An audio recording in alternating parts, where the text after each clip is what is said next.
Hello and welcome to Group Chat. I am Justin Verrier, and joining me, as always, Big Waz. But Rob Mahoney is not here. He's got a DNP sickness going on. So we have invited Howard Beck for what I believe is the first time you're in Group Chat. Howard, is that correct? Long-time listener, first-time participant. Really honored to be here. I feel like I'm at the cool kids table, finally. Also, I'm working my way through all of the Ringer NBA pods. I just need, if I hit mismatch, is that bingo? How does this work?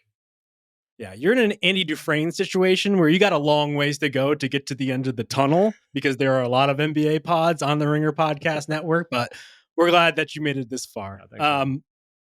Waz, how are you? How's your summer? You logging those no-show hours?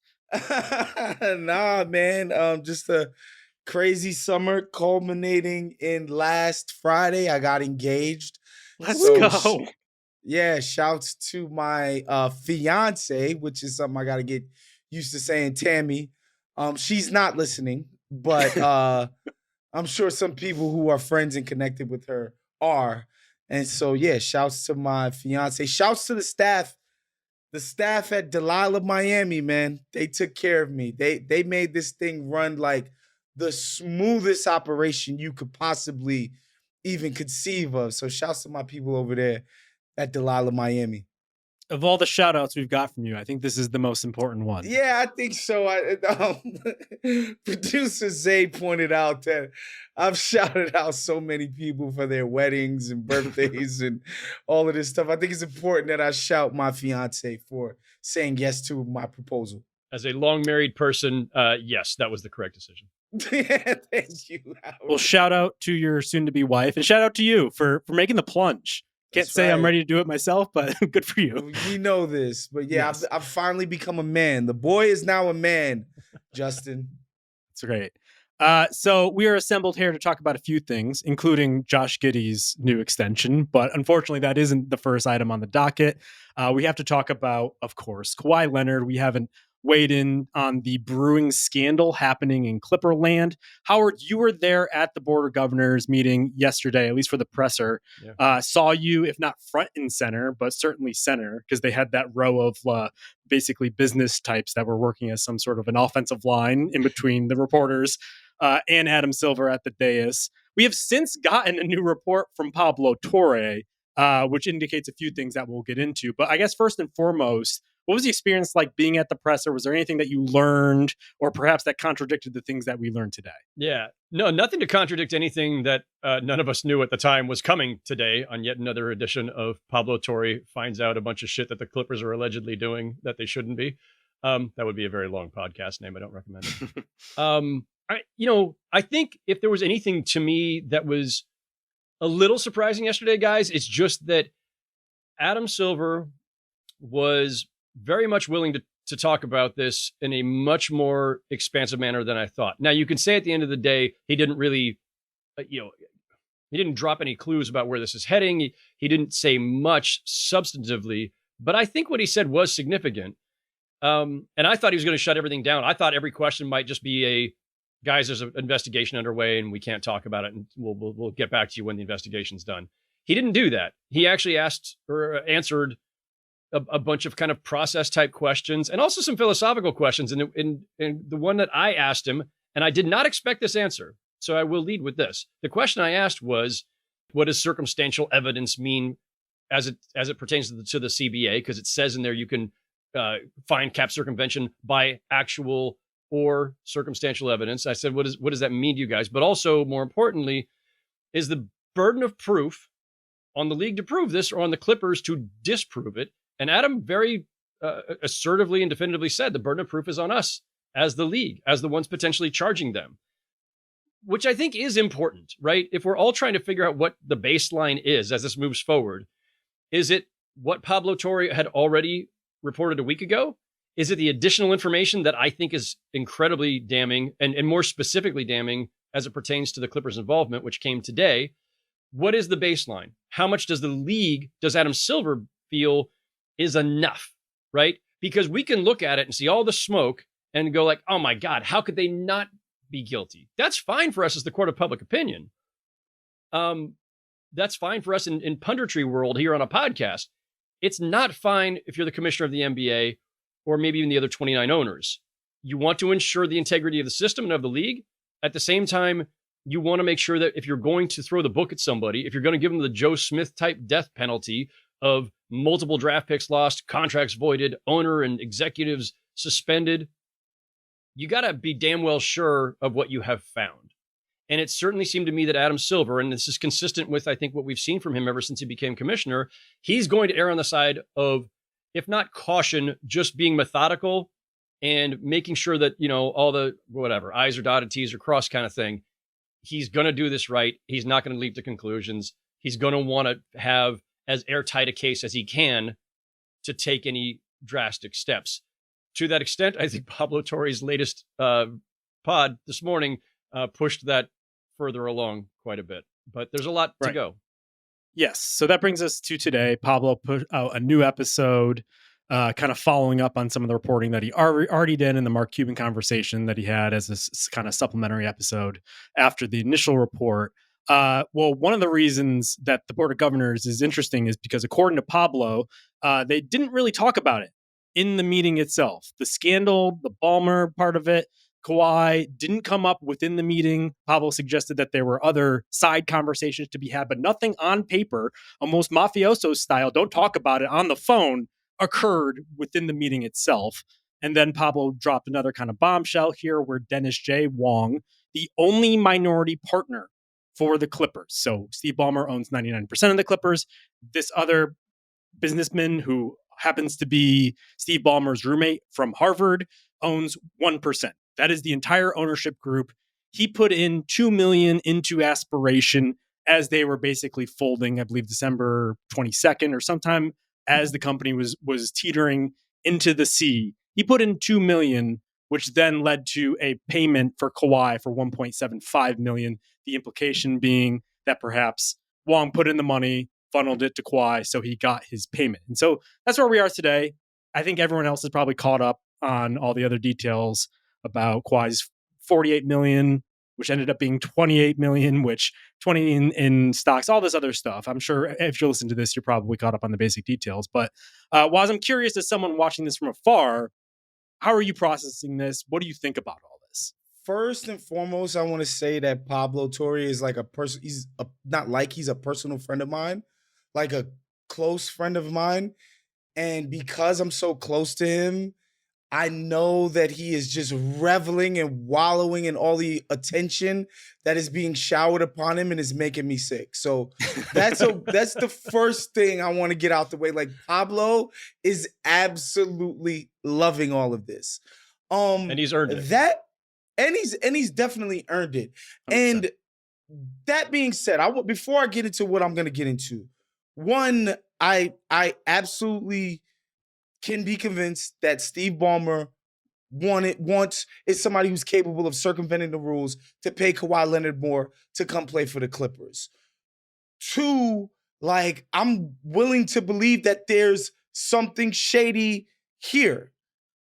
My third thing is I'm not convinced that there's quite a smoking gun yet.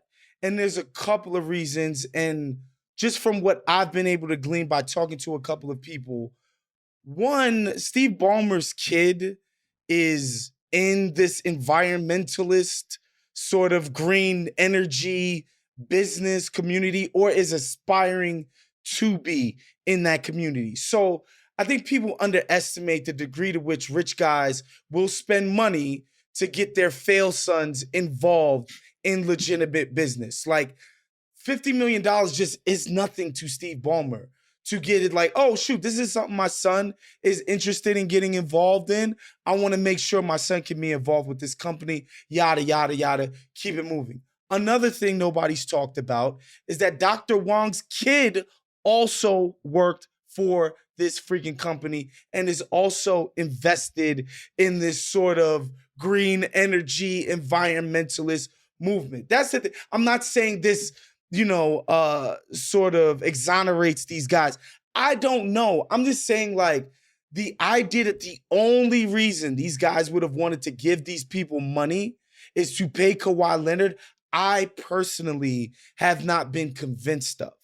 That's all I will say. And another thing is like, even on Pablo's newest episode, like the people that were like supposedly needed to be paid immediately, there's Kawhi and there's also the Clippers.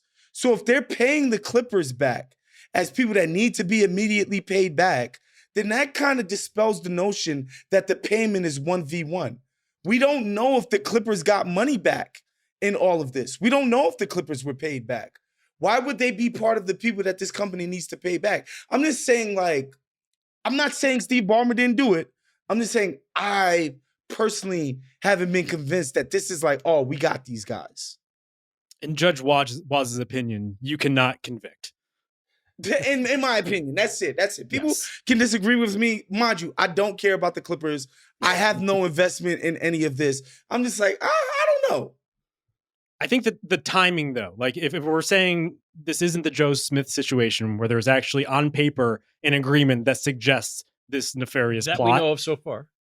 That we know of so far. Very good point. But the timing of this particular instance, Howard, seems even more suspect than the stuff that came before, at least to me.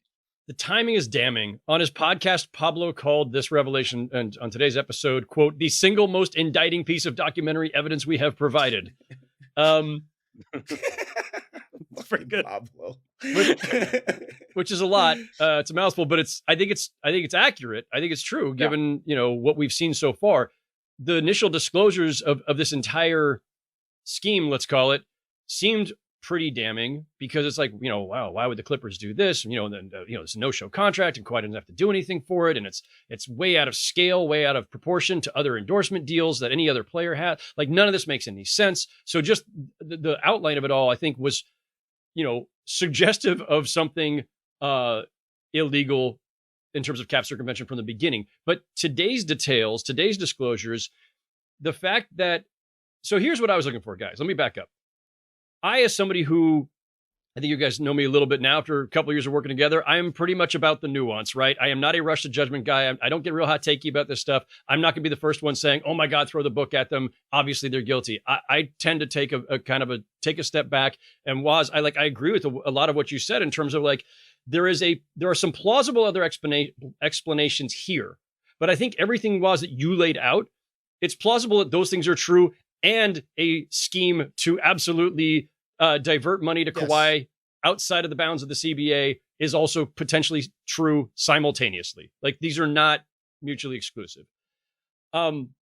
But after the initial report, I was like, looks bad, but I don't see anything short of a text from Ballmer or a text from a Clippers executive or somebody else working on their behalf to Aspiration saying, we need to do X, Y, Z, or you need to do X, Y, Z. Short of there being that conduit between the Clippers organization and the Aspiration organization, I was thinking, well, maybe the league won't have enough. Adam Silver might not have enough. But that's why you hire Wachtell Lipton. They're going to comb through all the electronic records that the Clippers have. They're going to ask to speak to the same Aspiration employees, if they can find them, they're anonymous, that Pablo spoke to. And if they can get those same people and get the same accounting of things, that may lead them on the trail that gets them to the certitude that they need, or close to it, to throw the book at the Clippers at that point. But I think today's disclosure by Pablo about a $2 million infusion at a time when this company was buckling, they're laying people off or about to, and it comes just at a time when they're actually overdue to pay Kawhi's latest installment of $1.75 million. And the $2 million comes in just at the time they need to do that. And these two transactions happen in very close proximity to each other is incredibly suspicious at the least. And whereas before, Ballmer's $50 million at the beginning. Okay, cool. Rich guys throw money around to invest in various things. Maybe he liked the cause. That's fine. If you want to say there's a plausibility there, I get it. But this is different. This is $2 million at a time that they needed roughly $2 million to pay Kawhi on an overdue payment. And it happened in close proximity. And it happened not just from any investor, but from the one other guy who owns a piece of the Clippers. Like, that's damning, guys, to me. And I think I have a higher bar than most that I think need to be cleared. A lot of people I know around the league and friends of mine who are just NBA fans and others out there were ready to convict the moment the first podcast dropped. I wasn't there. After today, I'm a little closer. Yeah. No, I think the thing for me was before today's episode, what was Aspiration getting from the money that they paid to Kawhi? And why was Kawhi being paid so much more than other celebrity sponsors that actually did something? And you could think of maybe 20 to maybe even 50 other NBA pitchmen before I would get to Kawhi Leonard, of all people. Not only, I know he's a superstar, great player coming off a title in 2019, all that He's stuff. not a pitchman. No. He's not a pitchman. In fact, doesn't want to do literally anything. I think people have suggested, and I think they're correct, if he had just tweeted once or twice, this might have been more easy to skirt than it is now by doing literally nothing for the amount of money that he's been giving. And so, like, I'm willing to entertain this idea that there's some sort of like fraud or like some high level business maneuver that I'm just not aware of that would lead to him being paid ultimately what was supposed to be 48 million. But I think that's where, for me, the burden on the proof isn't on the NBA. It's now on the Clippers, especially in light of this most recent turn up from Pablo's podcast, to prove what was this money going to, if not for cap circumvention, and how did Ballmer not know, even via whispers or anyone in the Clippers organization, that Kawhi was being paid such an absorptive amount, more than a Leonardo DiCaprio or Robert Downey Jr. or somebody else? Like, how does that not get back to you at some point? Is it standard to know the finer details of every single deal your players do outside of your organization? No, but I just think in terms of like the town hall of the Clippers and the NBA, I think you would hear whispers of something like this. Maybe I'm wrong, but I think if Kawhi was getting $50 million for doing nothing, though, it would have to be announced. Deal? Yeah, maybe, like there's a lot of things that I think, again, you can convince me that the Clippers did this, but just individually, the idea that Kawhi might get paid too much for nothing, that doesn't really move me personally. Like, to be honest, I thought of Bill complaining about Meghan Markle, but whatever. I'm just saying, like, this kind of thing happens all the time in terms of celebrities getting paid for nothing by shady actors who want to be associated with them. Also, again, I'm just throwing ideas out there in terms of what could be plausible or not. It's very plausible that these aspiration people were trying to impress Ballmer by being like, look what we did for your boy type of situation, where Ballmer didn't be like, yo, I need you guys to give this guy what we're calling 48 million, which again, 20 million in stocks that are just paperless, paper money, like, cool. Again, the part where they're like, oh, why would they put a stipulation that if he leaves the Clippers, like, bro, people put that kind of stuff in athlete contracts all the time. If you leave a certain market and you go somewhere else, this contract becomes a different story. Again, individual pieces can be explained. Now, when you talk about the totality of how it looks horrible. There's no two ways about it, bro. Like, I'm just saying, like, in terms of the Joe Smith situation, where these two business partners are suing each other, so it comes out in court, what these guys are up to, this ain't that, is what I'm saying. Well, the similarity is that in both cases, we don't know about it if not for a legal issue, right? The Joe Smith contract, the illegal Joe Smith contract, comes out during discovery in this dispute between two agents. All these records that Pablo and his gang have been sifting through for the last several months, apparently, is because of a bankruptcy filing, right? If not for that bankruptcy filing, if Aspiration doesn't go under, we still don't know that Kawhi was getting paid $28 million plus potentially $20 million in stock options for an out-of-fund company. It never comes out. Like, and I think what this speaks to is, to the extent that the NBA needs to govern these things, right, but cannot or does not have the tools to, there's a massive freaking gap in this whole system, right? Here are the things you're not supposed to do. Here are the things you can't do. Here are the things that, well, somebody could do on the side, but if the team knows about it, that's when it becomes illegal. But how do you know? Where are the junctures between these things? It's what this says to me is, and I asked a couple people with the league this yesterday, just as like, is this unrealistic to think you guys could or should do this? I didn't hear any immediate pushback, but why isn't there shouldn't there be some department over there at Olympic Tower in Manhattan where the accountants and the marketing people and the legal team are all together? There's like a little work group that vets all of these endorsement contracts as players sign them. And it's on the players and their representation to do so that the league can say, wait a minute, you're being paid $28 million and there's no requirement to do anything? No. Can't happen. That to us is cap circumvention, even if the Clippers had nothing to do with it. That would be one solution. The other one would be, and John Hollinger had a great piece in The Athletic yesterday where he talked about in the NCAA, you have the lack of institutional control thing. The NBA could decide, let's put it on the teams. And again, all of this would have to be bargained with the union. It'd have to be agreed to among all the owners, right? Mm-hmm. Maybe the teams should be responsible for this, where you say at the outset, we have a new baseline here.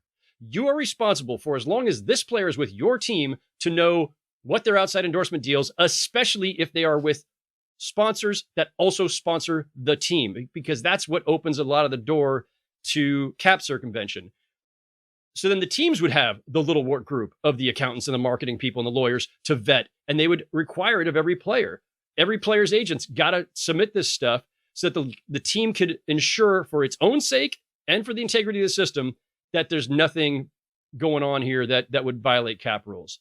And then now you can't plead ignorance. Right now, what the Clippers' essential defense right now, Steve Ballmer's defense with Ramona Shelburne a week ago, is basically pleading innocence. I didn't know. How did I know? This Scammer's going to scam. I was defrauded too.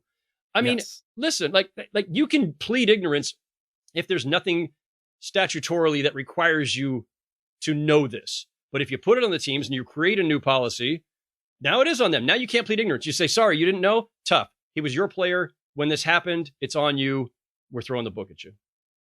Yes. And that refrain has been repeated not only in that interview with Ramona Shelburne, but sometimes in the press releases suggesting, well, these scammers are under investigation by the FBI, et cetera, et cetera. Basically, scammers going to scam. And I agree to that to a certain point.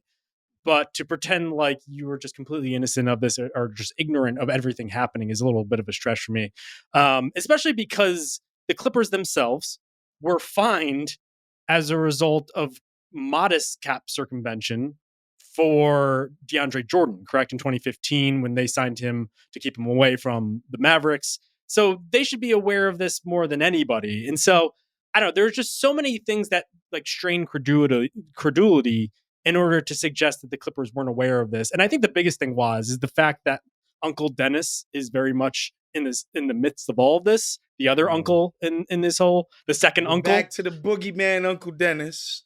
But what I'm saying is just clearly he was up to some shit. He was asking for a lot of things. And to suggest that he wouldn't have been in the mix of all of this, doing so being really rigorous about upholding the law, letter of the law in the NBA, that seems pretty suspect in my opinion. No, Uncle Dennis upholding the letter of the law in the NBA seems like, that'd be a stretch. I think, again, the Clippers, maybe I'm just assigning too much, I wouldn't even say honor, but just prudence on the part of the Clippers. This is the worst crime a team can commit in the league. There is no bigger crime. And also, this wasn't some low-key, this wasn't the Joe Smith signing. This wasn't some low-key signing. This was the marquee signing of that summer when the Clippers got him in 2019. Not only was it the marquee signing, they were going directly up against the marquee franchise in the league. The idea that this wouldn't attract eyeballs and for people to be like, man, how did you make this happen? That they would do this through some environmental bullshit company and then let it fall into bankruptcy? Steve Ballmer, the richest owner in sports by 20-fold, lets this thing fall into bankruptcy. Maybe I'm crazy for thinking they can't possibly be this incompetent in their corruption. But oftentimes, you know what, Howard? Our bettors are super incompetent and dumb and sloppy. Like, straight up. Like, oftentimes the people who run our society are dumber than we think. So, like, maybe I'm an idiot for thinking better of these guys. I have many thoughts on exactly what you just said, but I won't go there. I think, listen, if I were, and this is the way I looked at it a week ago too, right? I'm a big benefit of the doubt guy. And also, like, I want you to prove it to me. I don't want to have any ambiguity. Yeah, it looks bad, but okay, where is the conduit? And I also thought when Ballmer goes on with Ramona, like, there was a part of me that thought, if Steve Ballmer and the Clippers are guilty of this, if they had a hand in this and they directed it, and he's willing to go on live TV and say all the things he said, maybe it's because either A, he's truly innocent of it all and didn't know about it, or B, knows something happened, but they already knew we covered our tracks. There are no tracks to cover. We didn't put anything in writing. There is no text. There is no email. There is no paper trail. There's no electronic trail. There's nothing to find to link us to it. And as long as we just stick to our guns and say, this was just aspiration, they did this on their own, it was them and Uncle Dennis, and we had no involvement, we can skirt this. And maybe the confidence was because they knew there was nothing there in the record. But then this thing comes out today on Pablo's podcast about their 1% owner giving us the direct line that personally I was looking for. Where is the direct line from the Clippers to this? And I think that's fundamentally different. The $50 million in seed capital at the beginning is not the same as the $2 million quick deposit right as the time that they owe Kawhi a payment of 1.75. That to me is like I say, far more indicative and damning. But yeah, it is. Guys, let's admit, it's hard for all of us to get our head around the idea that Steve Ballmer, as smart as he is, as sophisticated he is, as rich as he is, would be either foolish enough to throw away his money is one version on this sketchy company, or foolish enough to do something so blatantly illegal and stupid that if things go the wrong way, you might get caught for. And the bankruptcy filing opened the door to that. Yeah. And I think the new report was pretty damning for two reasons. Not only because of the new evidence that Pablo found, but I have found, especially as time goes on, to be almost equally concerned about the fact that they did not discuss this at the Board of Governors meeting, because it almost suggests that the NBA might be trying to avoid really hammering the Clippers, if only to acknowledge that this is something that happens. And I have to worry about how much the NBA is involved on the Ballmer side of things, or just trying to make things look good for Ballmer. Because I think there's two ways to look at this. Do they want to really hammer them, both because Silver and the league office technically works for the body of 30 owners, and they're at the behest of what they would want. If there are enough owners who are upset about this, and I assume there are, then they would really want to correct the mistake, if only for competitive advantages or just all this other stuff. On the other hand, maybe they're just trying to avoid a scandal and get away with just doing the least amount to maybe slap them on the wrists, so that it doesn't suggest to the public at large that this was happening, that the product that you were so heavily invested in, people are circumventing the rules that you care so much about. Steve Ballmer is on the audit committee. Let's point that out first and foremost. And just the idea that they're not talking about this on record is kind of suspect to me. And it's something that I've always kind of, maybe it's a little conspiratorial, but It's something I've always really wondered about, especially in the more modern times under the Silver administration, where, like, I think they've been pretty soft on crime on a lot of things that aren't clear wins for them, like getting rid of Donald Sterling, a reviled racist who everybody wanted out to begin with. I'll just say this. They hired Wachtell Lipton, which is the same firm that they used to investigate Donald Sterling, the same firm they used to investigate Robert Sarver after Baxter Holmes' stories about Robert Sarver. Wachtell Lipton is going to do the job, right? And the league, they will participate in this investigation to the extent that they need to, and that Rick Buchanan, their lead counsel, needs to. But Wachtell Lipton is going to lead this thing now. And as with all these other investigations in the past, whether it was, the aforementioned owners or the Tim Donaghy scandal or various other things, this is what you do. This is the process. You hire the law firm, they go investigate, and you wait. You participate and you direct, but you wait for the results. That they did not discuss it at yesterday's Board of Governors meeting surprised me, only to the extent that it was such an explosive revelation just days before they were scheduled to meet, that I thought for sure, at a minimum, this is conversation in the room. It sounds like Adam specifically tried to direct away from that and keep it from being a conversation in the room.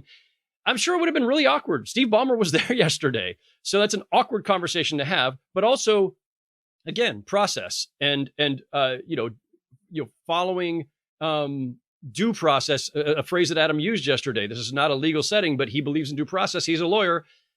It's not the time to do it if you don't have the investigation complete. It's not the time to do it if all you have to go off of so far is Pablo's 80-minute podcast last week. So and to that extent, guys, it doesn't surprise me that they did not have some full-on conversation yesterday, because what are you going to do? Put Ballmer on trial with the other 29 owners in the room in real time? Like, that doesn't make sense. The investigation will happen. It will eventually be a discussion for the Board of Governors when that investigation's over. And here's the other thing when I think about, okay, if this is a widespread practice in the NBA, which I don't believe it is. In fact, I think it's the opposite. I think guys take pay cuts and just never get taken care of again. Like, if this was widespread, like we pay attention to contracts and market value and who's taking less and why.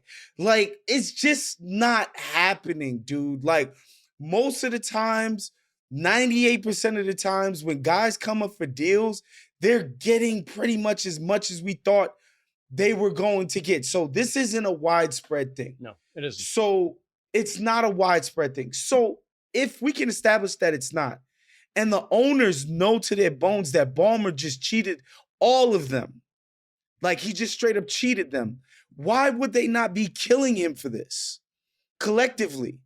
That's what I'm not understanding at the moment. Respect for the process, respect for their structure, I guess, which is that if any of us are under investigation, I'm going to want that to be complete before you guys start, jumping down my throat in a meeting, right? I think maybe it's just, decorum, right? Just not appropriate to do it, to try to vet this whole thing and air it all out in real time, just days after this report drops. They themselves, the owners, and maybe even the league, don't have all of the information in front of them that Pablo had for the podcast. And one of the things Adam said yesterday, which, it's a fair point to make. There are sometimes things that come out in public on a podcast, in a news report, whatever. Everybody reacts. We're all ready to light somebody on fire. And then it comes out later after a full investigation. Oh, that wasn't the full story. And it looks a lot different in the light of day. And that's the prudent way to approach these things, right? And again, Adam, lawyer by trade, cautious by temperament. This is the way I would expect the league to handle on his watch. So I don't think that they didn't discuss it yesterday at the Board of Governors is any indication of anything other than respect for the process. One last thing on this, and I know this isn't like our area expertise, but like, if you're somebody who cares about like climate change and like climate change solutions and the idea that there's going to be some private sector business focused like model that solves this thing, this is a huge freaking blow. This is nasty work, right? Like this thing was founded by two very well-connected Democrats. And like the idea that this was a sham and a scam, like if you really deeply care about this stuff, this is a huge blow to that as well. Yeah, it ain't great. I did have one other stray thought yesterday on this, guys, which is, could the NBA and the CBA somewhere in the Constitution bylaws, like just have a carve out? We'll call it like the karma clause. And it would be basically, yeah, this all looks really bad. Yeah, there was probably cap circumvention. We may be able to prove it. We may not. But you know what, guys? Haven't they suffered enough? Like, maybe the Clippers' punishment is that they've had Kawhi for 6 years and won 3 playoff series, and he rarely plays, and they've had to pay him a lot of money. Clippers. Like, Exactly. Maybe karma already took care of it. We're fine. We're done. purgatory. Like the ledger is even. Like, I don't know. Just a thought. I could see it. Well, one thing I did want to talk about with you guys is because we kind of have been circling the Joe Smith sort of aftershocks of this. It feels like the type of thing that is constantly like in the background of everything that happens in the league, but certainly in this case where there's like a direct comparison. I'm curious because Woz and I were present for that. We were following the NBA, but Howard, you were covering the NBA at that point. Facts. I assume you were covering the Lakers. Do you remember anything from that time, or do you think there's anything like that you could think of that informs what's happening here? I'm just curious about like the actual details of it, because like I see it referenced so often now. Joe Smith, this was this huge thing. But like you were front and center for it. I was covering the Lakers at the time. So I wasn't like, a national guy. So it wasn't like, this was not my purview. I was not covering the Joe Smith case. I don't know if I wrote a single word about this at the time because, when you're covering Shaq and Kobe, it's just all Shaq and Kobe all the time with a little Rick Fox, Derek Fisher, Robert Horry mixed in. But it was a big fucking deal, guys. Like it was a huge scandal. And of course, that's the David Stern era. And if there's nothing people, if the youngins don't know, they at least know this much. You don't mess with David Stern or David Stern's NBA. Bruh. Like there's a reason why it's funny because every summary of the Joe Smith case is here are all the punishments, including 5 forfeited picks, parentheses 2 were later restored. The 2 were later restored on appeal. But the fact was at the beginning, Stern was going to be like, I am taking every last fucking ounce of discipline here of whatever that I can get. So 5 draft picks, 5 first-round draft picks. The maximum fine, suspension for Glenn Taylor for the rest of that season, and Kevin McHale, who was GM at the time, for the rest of that season. Voided Joe Smith's contract with them, made him a free agent, stripped him of his bird rights. Everything but like imploding the Target Center. So it's a big deal. Cap circumvention is a capital crime in this league. And, the thing that struck us all in real time, guys, if like there's little things I remember, one is like, wait a minute, you did all this and risked the viability of your franchise for Joe freaking Smith? Joe Smith. But they were so desperate. Yeah. Like even in the modern era, like we've all seen versions of this, right? Oh, they're so desperate to keep LeBron happy, to keep Steph happy, to get whatever, all the things, the extent that teams go to just show good faith, right?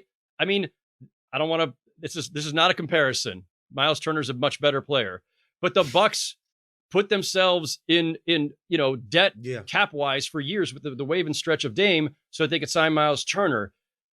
You go to extreme lengths sometimes to keep your star happy. And the Timberwolves have done a really crappy job of building around Kevin Garnett. And this was an attempt. Oh, Joe Smith, recent number 1 overall pick. We can get him. Oh, but we can't pay him what he's worth. I mean, what he's worth or his market value, questionable in real time and certainly looking back. So we're going to sign you to quick explanation, to get your full bird rights so you can get the max, you got to be with the team for 3 straight seasons, right? So they came up with 3 consecutive 1-year deals saying at the end of this, you'll have your bird rights. And at the end of that, we'll be able to pay you the max of like 70 something, 80 something million or whatever. And they put that thing in writing. Never put stuff in writing, folks. And so now later you have this 2 agents fighting, lawsuit about clients and this and that. And that all comes to light in discovery. And there you go. Like it could have never been caught if not for that dispute. Yeah, easily. But it was, and it ruined the rest of KG's time in Minnesota. Yeah. Like they went to that one conference finals and that was it. When you talk about the what ifs of the last 25 years, that's a pretty big one. Like what if they don't screw that up? What if they don't get caught?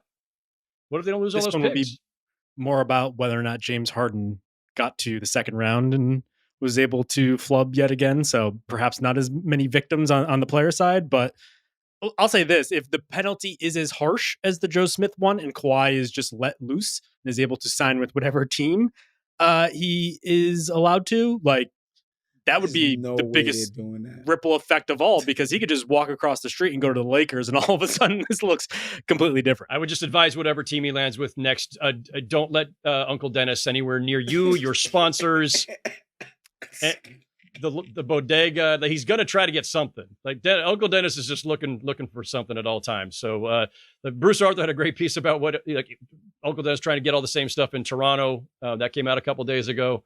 Or maybe it was yesterday. I don't know. It's all a blur. But yeah. Kawhi Leonard as a free agent would be really interesting. That's right. Anything else that came out of the BOG that you guys want to talk about? There were a couple little dribbles of information. The new All-Star change. No more heaves, or like you can heave, but it won't count anymore. Dude, who needed this? Like Adam who is asking? Silver is always tackling the big issues, Howard. He's too online. I think this is very much a Twitter thing that people complained about, and all of a sudden, all right. Well, hold on. You can make the heave. So the rule is just a blogosphere complaint, Howard. 100%. This is not a Joe Sixpack complaint. This is a blogosphere complaint.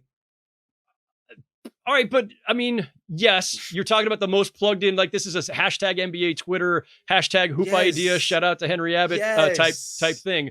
But those things, I mean, they're not irrelevant. Like the real hoop heads, like the NBA thrives off of, every sport thrives off of, right, the casual fans, right? You need the people, you get a gazillion people tuning in for the finals, All-Star, whatever else. And the hardcores watch the rest of the season and they're like your lifeblood, right? And the hardcores care about stuff like this, I think. And we can all find in 2 seconds the reels of players making sure that they threw the heave. They purposely double pump it. Happens all the time, right? And we kind of like buzzer beaters, and we kind of like the idea that players I love it. will be incentivized to. So now it becomes, so the way that they reinterpreted it is it becomes a team attempt and not an individual attempt, so it doesn't hurt your field goal percentage. A stupid thing for any player to be thinking about anyway, but whatever. They do. They think about everything. I get it. You don't want to hurt your field goal percentage. This alleviates that. There'll be more heaves, presumably. And that little aspect of the game where we're going, oh, come on, man. You threw that late on purpose. It goes away. What's the harm? I think the only good thing that will come of this, in addition to perhaps like more end of quarter heaves, is that the players who were pocketing those heaves will now be found out. Like this is a real like cloak and dagger attempt by the NBA to uncover the people who are not heaving to protect their own shooting percentage. So that'll be a great year-over-year stat to track. Who had the biggest percentage of heaves Pretty sure increase? Trae Young is one of those fake heavers. Like he waits till the last second and then throws the heave. This does raise a question though, which is like, if Adam is 2 online, what else in like social media NBA chatter is going? What's the next rule going to be? Like, what else could he overreact to? Oh my God. Well, I mean, I think the All-Star changes, which now we're on, I think the 49th different one, is part of that. Stop. He admitted fault for that yesterday. He took that. He's like, we thought we had it figured out. We didn't. Like, there's some. But aren't we doing the world versus America now? Technically, although it's round robin now, where there are 3 teams made of 8 players, 2 of which I believe are the U.S., 1 is the world. So technically, I don't know why this is any better or why players will give any more effort than they were last year. But make it stop, please. It's worth a shot. American players are already getting smoked every year on MVP, so they've already lost. Right. I do think, I guess the conversation that's sprouted based off of Silver's comments about. I believe in response to a question from Tanya Ganguly of the New York Times about just the cost of trying to follow the NBA, to actually watch the games now has become absorbent because of the different streaming services that you would need in order to do so. He did mention at some point that he said that the NBA is sort of like a highlight-based sport. Unbelievable.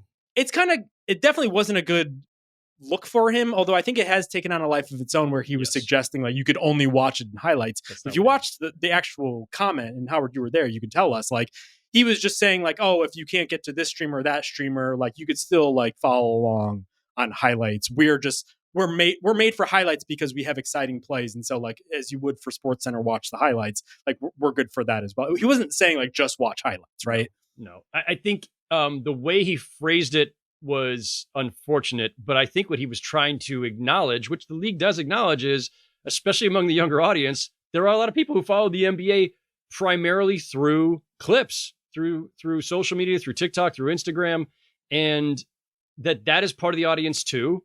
And that's an important part of the audience. Some people follow it that way. Some people watch actual games from start to finish. Also, he was not saying that it's only a highlights league or that is the only way to consume it. But also, by the way, and he mentioned this in passing yesterday, I don't have the numbers in front of me, the new TV deals, though there's a bunch going to streaming, right? And like if you wanted everything, you got to have Amazon Prime and Peacock and whatever you've got to get ESPN and ABC and all your over-the-air local stuff, right? Like it's a lot of freaking different networks, and I'm more worried personally about just like trying to remember who's on what night, which channel, whatever. It's hard to flip back and forth when you're streaming. That sucks. So it's going to be harder. We're all going to have an adjustment to make, but there are actually more over-the-air games under this format than the previous deal split between TNT and Disney. So there are plenty of over-the-air games, whether you're getting it with an actual antenna on your roof, if you still have one of those, or whether it's through cable or DirecTV or whatever, there's plenty going on that is not requiring you to have a subscription to one of the new carriers. But there are going to be plenty that are on Peacock or Amazon Prime. And if you don't have those, yeah, I guess you are shut out on those. I think it's a real concern. I wouldn't dismiss it. Maybe he was a little too dismissive of it. But man, like the ship sailed a long time ago when the NBA went to the deal that they had for the last like 25 years, where a lot was on TNT. You got to have cable for it. Coming out of an era where, by the way, everybody did have roof antennas or what we called rabbit ears that you put on top of the TV. Never mind. But the fight over like free versus paid was lost long ago when everybody moved to cable and satellite as opposed to literal over the air. I just think directionally it's a bad response in terms of the question being like, what about people who are priced out who want to follow their team? And Adam Silver's just like, yeah, you got YouTube. Have fun. Like right. That, I'd like, to me, I've like, Howard just beautifully laid out like the reality of what it means to try to watch the NBA as much as you can in terms of how much it costs. Like, gotta have a cable package and all of that stuff. I just would have liked to have heard a better response to what I think is a legitimate question, especially if you don't live in OKC or Milwaukee, right? Or Memphis, where you could get a ticket for $40. Where like other markets, man, like if you want to take 2 kids to a game, forget about it, dude. Like we're talking about $400, $500.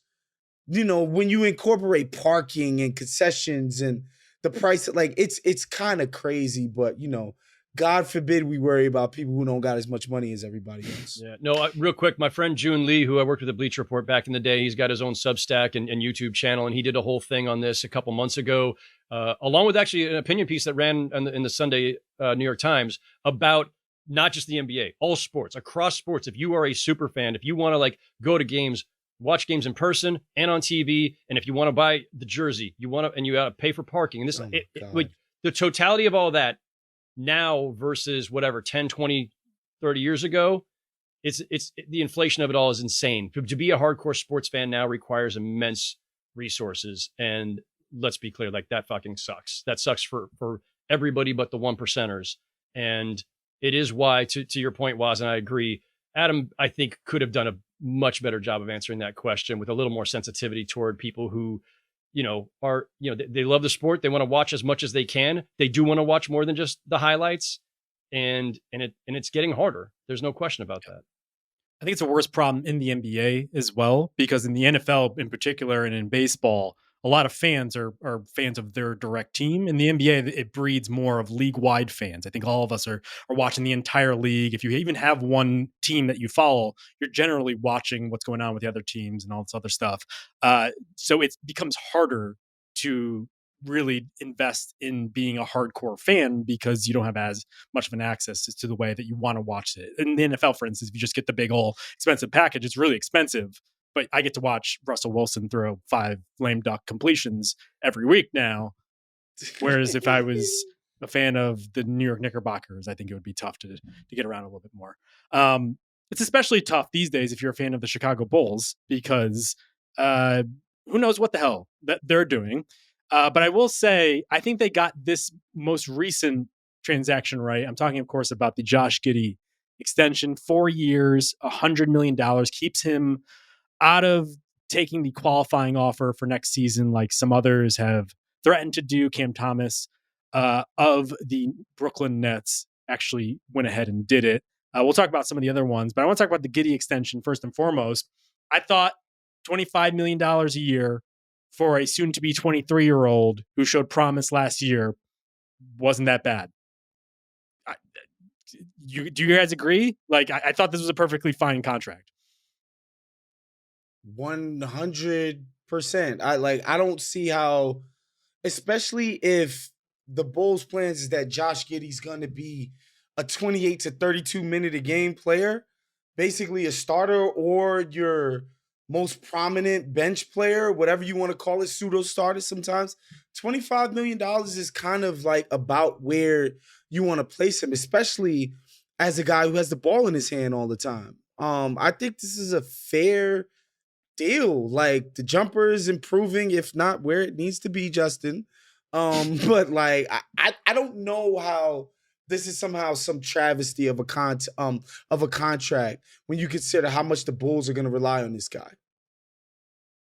If people flinch initially because it's like 25 million, wow, 25 million, like it sounds like a lot.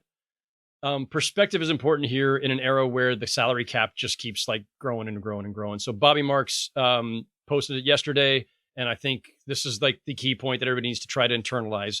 We got to start talking about these things as a percentage of the cap. And so he says the 4-year contract for Josh Giddey will range from 13.8 to 14.5% of the cap. A max for Giddey would have been 25%, right? So he's making like at the outset about half the max. And it'll go up to a little bit more than half. Is he a half the max player? That's an interesting thing to contemplate. But the bottom line is any player who's young, still promising, has a definable skill set, has some things he does really, really well. Yeah. He's got some things that are severe deficiencies too. But there's a clear plus talent there when it comes to passing and playmaking. 13.8 to 14.5% of the cap. It's fine. I'm totally with you, Justin. Like I'm not alarmed by it. And, you know, there's also the whole, you know, we traded Alex Caruso just for Josh Giddey and nothing else. Caruso went and wins the championship with the Thunder. Like, you can't let him walk away. You can't screw this up. If you had to pay a little bit more than you intended to, fine. He's young enough. I think the question to me is how real was the surge in his 3-point shooting? Because that's game changer is a little strong, but it is a potential game changer if he's like now a 38% 3-point shooter, right? But that was mostly in the back half of the season, right? Like he finished the season at like 37, 38%, but like his monthly splits on 3-point shooting went like through the roof at a certain point.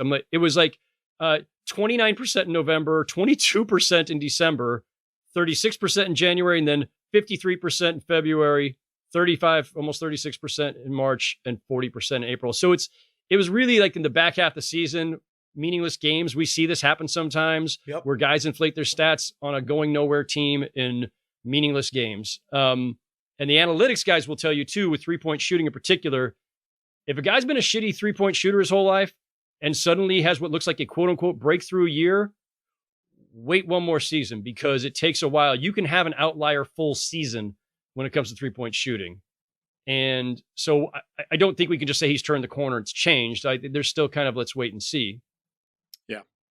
The one big caveat to the back end of the season was obviously that they made some changes to the roster. Zach LaVine was no longer there. And they did play not only Giddey, but also Kobe White in particular with much more verve and energy. And I think they played off of each other way better than when LaVine was there to stop the ball, basically. And so, I don't know, a lot of these second contracts tend to be educated bets, especially with someone as young as Giddey. And he's younger than some of the players that are getting their second contracts at this point. I'm looking at a guy who is a fantastic passer with great vision and also very good size. And he also leverages that to rebound particularly well. And if you're counting on him to be the face of the franchise, your next superstar, that's not it. And so that's why I'm buoyed by giving him $25 million, which is just good starter money, because it suggests that he's going to be a part of perhaps whatever is coming next in Chicago. What is that? I have no fucking clue. And so if we're talking about the Bulls as a whole, that's a whole other story. But I think Giddey himself has proven last year to be a helpful player. And we'll see if he could do that again. And just to kind of emphasize that, $25 million, Howard brought up the percentage of the cap. Other players making $25 million on an annual value next year: Draymond Green, Anthony Simons, Naz Reid, John Collins. And just below that, like 24 point whatever, Jabari Smith Jr., Nick Claxton, Terry Rozier. Like, there's some good players in there, but there's also some totally fine players as well. So I thought it was perfectly reasonable. Completely reasonable. And I think, again, I'm interested to see what this portends for the Kuminga deal, where his agents have to be like, I mean, come on, y'all. Like, Josh Giddey, again, productive for the Bulls, a team that went nowhere fast, whatever. But, like, you can't tell me I'm a one year, $21 million guarantee plus a team option. That's crazy. the deal that they offered this guy. Well, that's a good segue then, because I do think it ripples into the two remaining restricted free agents who are kind of playing this dance a little bit. That's Kuminga and it's Quentin Grimes. Kuminga is probably the most interesting one, not only because he's part of the Warriors, but he's been very loud about wanting to be something different than he is on the Warriors. The more recent reporting suggests that the real choice that he has in front of him is take the qualifying offer, which would pay him roughly $8 million next year, but he gets an implicit no trade clause in that. If you're on a 1-year deal, you have to sign off on a trade. The other offer that the Dubs are reportedly offering, 2 years, $45 million thereabouts, with the team option on the second year. Kuminga's like, no, I'm not going to go somewhere if they're going to have the option to keep me. I'll offer this as kind of a counterpoint. If those are my choices in front of me, and I have to wonder if he hits the open market, it's not going to get better than $45 million over 2 years, but that's a side issue. Would I not, Howard, rather the higher dollar amount? Because it seems like if you're opting into that, there's a agreement from both sides, Kuminga and the Warriors, that we're looking for a trade. Ultimately, this is a stopgap to get us somewhere else, right? Would I not want the higher dollar amount just to make more money first and foremost, but also to force the team that is trading for me to make a larger sum commitment and thus be more invested in me long term? If I'm on an $8 million qualifying offer, yes, I have the no trade clause. I could direct where I want to go. But on the other hand, it's also easier to get somewhere, or just this end up going to me to free agency. And I don't know if there's enough free agent dollars in this current environment to get to an appreciably better situation. So I guess TLDR is basically I actually think getting to a better team that wants you, it's easier if you take the higher dollar amount and the 2-year. Possibly for a bunch of reasons, including the fact that we've seen this happen in the league before, right? If you are on an only $8 million contract, right, and you're the Warriors, and the Warriors would agree, as Kuminga would and his representatives would, as the next team would, that he's worth more than that, right? What he's actually worth is what's in dispute, right? But he's worth more than that. When you're trading a player, you're trying to get equal value back. And if you trade an $8 million a year player for another $8 million a year player, chances are that other $8 million a year player is not going to be somebody who's wildly outperforming their contract. There may be somebody who they might be rightly priced. So if it's a $22 million a year, 22 and a half, whatever it was going to be under this 2-year 45 offer, you've got a better chance of getting back the multiple pieces that you think make up the whole of Jonathan Kuminga's talent, right? There's a better chance of the Warriors recouping what they're trying to get in an eventual trade. Because intuitively you'd think, well, lower number, easier to trade in a cap system, right? In terms of cap room and what Kuminga can get next summer, there's going to be a lot more teams with cap room in 2026. And so he is clearly banking on, and his agent's banking on, we want to hit free agency again because we think we can actually clean up. I think there's a lot of risk and a lot of assumption baked into that. And then the last piece of this is just if you're the Warriors and you're holding fast to the offer you're making, I think at least it's in part because, we're going to trade him eventually. Everybody agrees. The Warriors will be better off moving him. Kuminga will be better off playing somewhere else where he can spread his wings a little bit.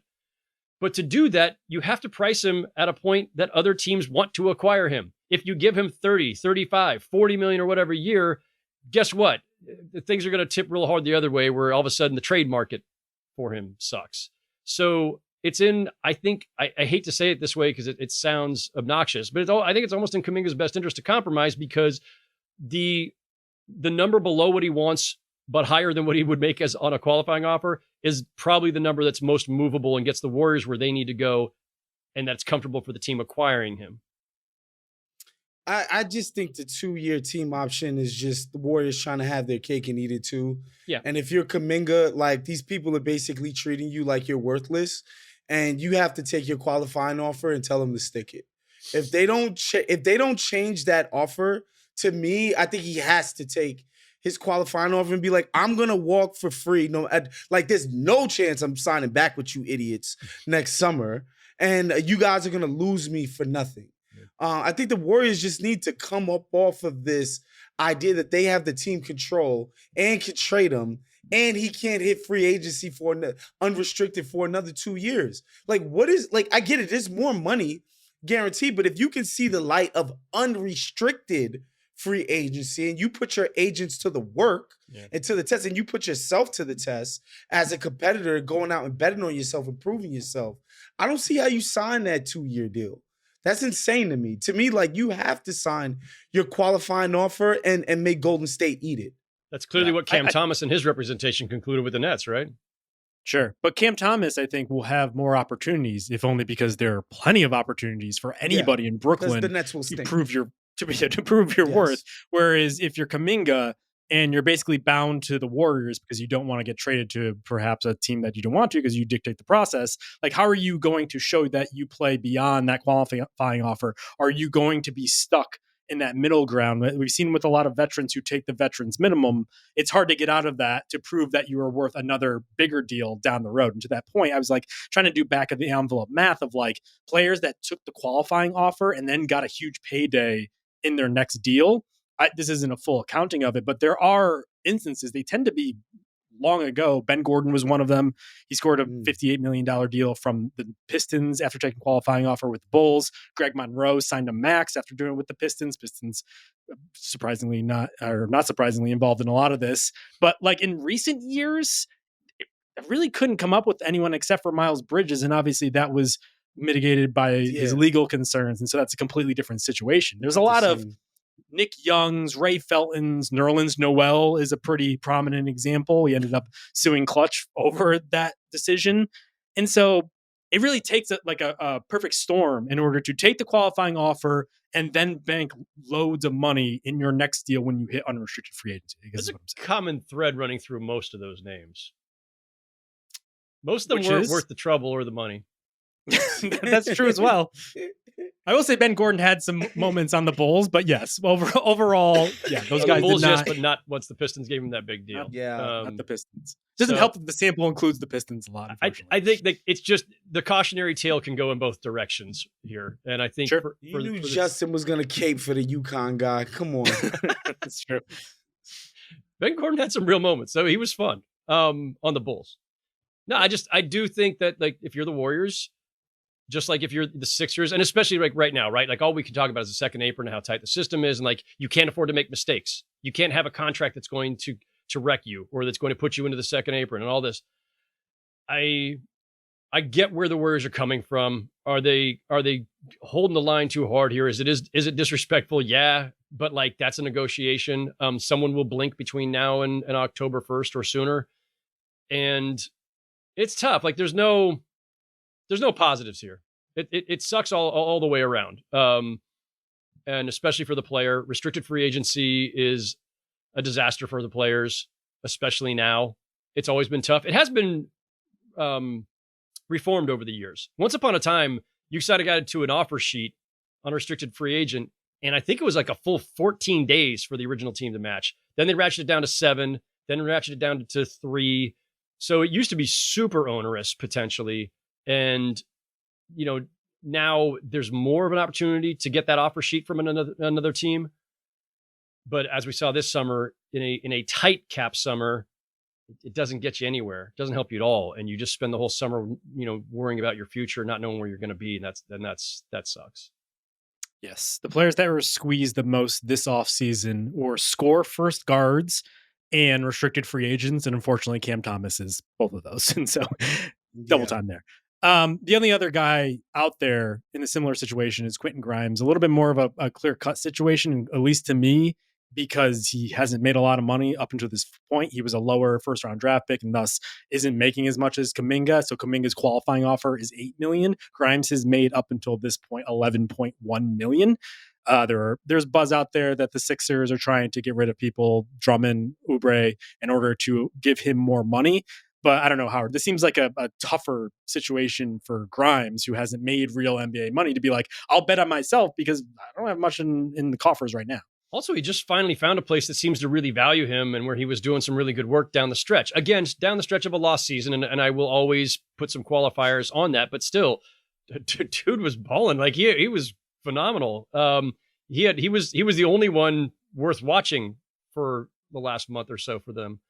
And he's really important for them now, right? Here's a team where, you know, all we can talk about is like, well, if Joel Embiid can stay healthy and if Paul George can stay healthy, and now they've got these young guys between McCain and Maxey and Edgecombe, and I think you put Grimes not at the same level, but as part of this, where you've got a viable supporting cast for as long as your vets hold up, and a viable bridge to whatever is next if you've got these guys.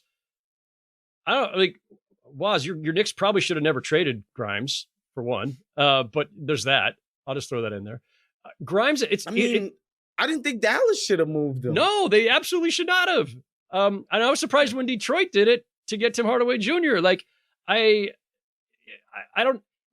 never looked into this. There are times when you look up at the league and you think, that's a really good player. How come he's on a different team every year? And sometimes there's an answer for that. And sometimes it's completely situational. It's not to cast innuendo or anything. It is sometimes just like a combination of opportunity, cap room, whatever.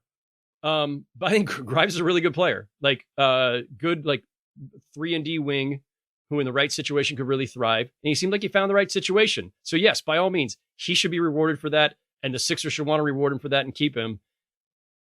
My guess is they'll find a way to get this done in the next couple of weeks. And this will be one of the more peaceful ones overall. And it's all going to come down to the Warriors and Kuminga stare down is going to be the one to watch. Yeah. I think that would be the counter if you're Grimes, is that you do play a premium position that tends to get paid regardless of where the cap environment is, where the money is flowing, as we saw this summer when the Pistons signed Duncan Robinson, who I thought was a totally fine player, but they needed someone to fill the Malik Beasley role. All of a sudden, he's getting paid again. And so someone will find money for 3-and-D guys. And so if you wanted to bet on yourself, I think the money would probably be there in free agency the next year. So we shall see. Why don't we wrap it there? One last thing before, man, we got to pour out a little liquor for your man, Ben Simmons. He's out the league, bro. Officially? He's done. He's done. Nobody's sniffing around. He's not even going to get a camp invite. What do you camp invite Ben Simmons for? Like, what do you just emotional support of the veteran leadership? Yeah, veteran leadership. He could be the new Blake Griffin locker for room the Celtics. guy. He's always been. Yeah, that's right. Well, it sounds like he's flirting with maybe just not playing altogether, which is partly why his representation dropped him. But I mean, I don't know. There are big questions about him going all the way back, not just to the Sixers when they drafted him, but even all the way back to LSU about how much he really loved the game, right? So this is not anything new. If he, with all the money he's made on and off the court, decided to just hang it up at age whatever he is, 26 something, 27. I don't know how old he is for sure.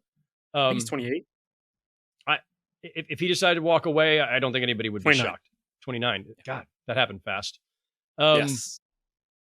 I don't think anybody would be shocked if he just walked away. The more interesting one, because we know he loves the game, Westbrook's still out there as a free agent too. So, that Simmons' career might be over doesn't shock me in the least, and I wouldn't have shocked me anytime in the last couple of years. Russ, obviously older, but, I think he'll end up on a team. People actually like Russ personally. And so, I could see that working out. Simmons is just, it's done. It seems to be over. Yeah. The Kings will clean up some of this mess, I'm sure. And they have been reportedly sniffing around Russ for a while here. And they've been talking about other moves. So maybe something opens up for them to get in the mix. They're even in the mix for Kelly Oubre, apparently. But guys, what we're going to miss the underrated prize. We're going to miss the summer videos of Ben Simmons in an empty gym shooting threes. Who's going to fill that void? We didn't get any of those this summer, which None? is when we should have known. I don't think so. We should have started a production company and based our entire blueprint around this, and then also found a way to sponsor players in order to funnel money to them illegally. Steve Ballmer, for sure. Yes. All right, why don't we wrap it there? Howard, thanks so much for joining us today. Nah, thanks for having me, guys. This is fun. We'll be back, not next week, but the week after that. And then I think we're back to our regularly scheduled rotation. So we'll talk to you then. Thank you to Isaiah Blakely. Thank you to Ben Cruz. We'll see you soon.